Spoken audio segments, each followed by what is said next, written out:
दादा इथे आलं आणि महाराजांच्या पादुकांचं दर्शन घेतलं की कसं प्रसन्न वाटतं.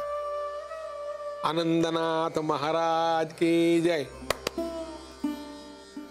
असा नुसता महाराजांचा नामघोष केला ना तरी मन कसं शांत होतं. खरंय खरंय खरंय. मनशांती सगळ्यात जास्त महत्वाची. दुसरं काय हवं असतं माणसाला. अगदी बरोबर बोललात तुम्ही. मी सुद्धा ठरवलंय की एकदा नीताचं लग्न झालं ना मठाच्या सेवेमध्ये झोकून द्यायचं स्वतःला. तुम्ही जे सांगाल ते काम मी आनंदाने करायला तयार आहे. अगदी महाप्रसादानंतर पत्रावळे उचलायला लावले तरी मी उचलेन बस. हो आणि नीतालाही या सगळ्याची आवड आहेच. पोरगी खूप आनंदात आहे. मागच्या जन्मात तिने काहीतरी नक्की पुण्य जोडलं असणार म्हणून तिला इथे राहायची संधी मिळाली. एकदा तिच्या जबाबदारीत मी मोकळा झालो ना की फक्त मठाची सेवा दुसरं काही नाही. हरिओम दादा. हरिओम हरिओम. बसा. नमस्कार दादा. मठाच्या खजिनदार पदाबद्दल आपल्याला येत्या 1-2 दिवसात निर्णय घ्यावा लागणार आहे.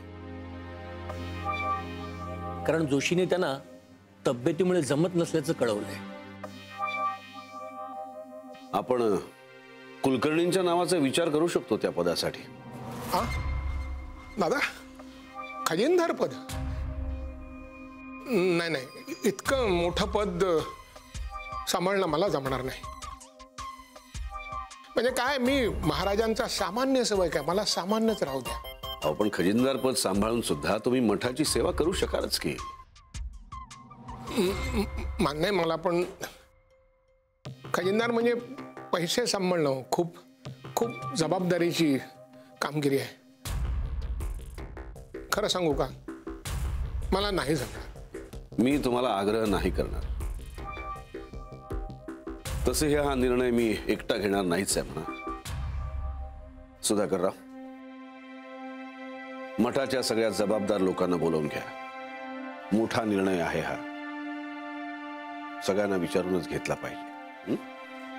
बरं दादा मी सगळ्यांना कळवतो. हरिओम. हरिओम हरिओम.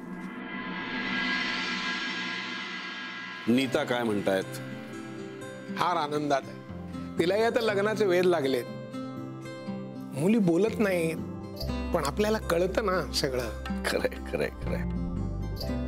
एक सुचवू का मी. बोला ना.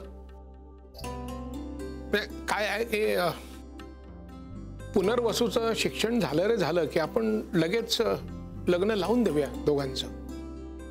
काय योग्य वयात लग्न झालं की बरं असतं. काय अगदी माझ्या मनातलं बोललात. लवकरात लवकर चांगला मुहूर्त बघूया आणि लग्न लावून देऊया त्यांचं. हा